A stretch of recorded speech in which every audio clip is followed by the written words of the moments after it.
महाराष्ट्र में बीते वर्ष हुए विधानसभा चुनाव में महाराष्ट्र की जनता ने बीजेपी और उसके सहयोगियों को एक तरफा बहुमत दिया।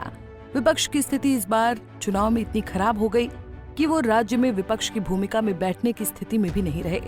यही वजह है कि अब कांग्रेस फिर एक बार राज्य में बैकडोर एंट्री करने की सोच रही है। क्या महाराष्ट्र की सियासत में कोई बड़ा बदलाव होने वाला है? क्या कांग्रेस युक्त महाअघाड़ी को शिंदे और पवार का समर्थन मिलेगा? आइए समझते हैं क्या है पूरा मामला। दरअसल महाराष्ट्र में कांग्रेस के नेता नाना पटोले ने महायुति के घटक दलों शिवसेना और एनसीपी को एक ऑफर दिया है। इस ऑफर में कांग्रेस नेता ने कहा कि अगर शिंदे और अजीत पवार को बीजेपी के साथ काम करने में दिक्कत हो रही है तो वो हमसे संपर्क कर सकते हैं। कांग्रेस उनकी मदद करने के लिए तैयार है। बता दें कि नाना पटोले की इस टिप्पणी पर बीजेपी ने भी पलटवार किया है। महाराष्ट्र बीजेपी अध्यक्ष चंद्रशेखर बावनकुले ने कहा कि नाना पटोले को अपने अंदर झांकने की आवश्यकता है। उन्होंने कहा कि महाराष्ट्र की जनता ने महायुति को भारी जनादेश दिया है। पटोले खुद अपनी सकोली सीट जीतने के लिए संघर्ष कर रहे थे। उन्हें पहले अपनी पार्टी को मजबूत करना चाहिए और एक जिम्मेदार विपक्षी दल की भूमिका निभानी चाहिए। वहीं इससे पहले भी 2019 में बीजेपी और शिवसेना को महाराष्ट्र की जनता ने बहुमत दिया था, लेकिन उस समय उद्धव ठाकरे ने मुख्यमंत्री बनने की महत्वाकांक्षा में बीजेपी का साथ छोड़ कांग्रेस और शरद पवार का हाथ थाम लिया था। कांग्रेस ने इस गठबंधन के साथ सरकार भी चलाई, लेकिन उस समय की लीडरशिप के चलते शिवसेना और एनसीपी में फूट पड़ गई, जिसके बाद दोनों दलों ने बीजेपी के साथ मिलकर सरकार चलाई।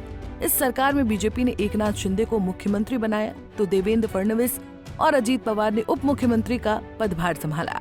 लेकिन 2024 विधानसभा चुनाव में फिर से एक बार महाराष्ट्र ने बीजेपी पर विश्वास दिखाया और महायुति को एक तरफा बहुमत दिया, जिसका परिणाम हुआ कि बीजेपी की राज्य में जबरदस्त वापसी हुई। इस बार देवेंद्र फडणवीस ने मुख्यमंत्री पद का कार्यभार संभाला, लेकिन एकनाथ शिंदे को अजीत पवार के साथ उप मुख्यमंत्री बनकर संतुष्टि करनी पड़ी। यही वजह है कि कांग्रेस शिंदे पर निशाना साध इसमें अपने कमबैक के लिए एक विकल्प देख रही है। महाराष्ट्र में बीजेपी की अगुवाई वाले महायुति गठबंधन को सबसे ज्यादा सीटें मिली है। महायुति को 230 सीटों पर जीत हासिल हुई है। भाजपा ने 132, शिवसेना एकनाथ शिंदे ने 57 और एनसीपी अजीत पवार ने 41 सीटें जीती। कांग्रेस के नेतृत्व वाले महाविकास अघाड़ी ने 40 सीटों पर जीत हासिल की है।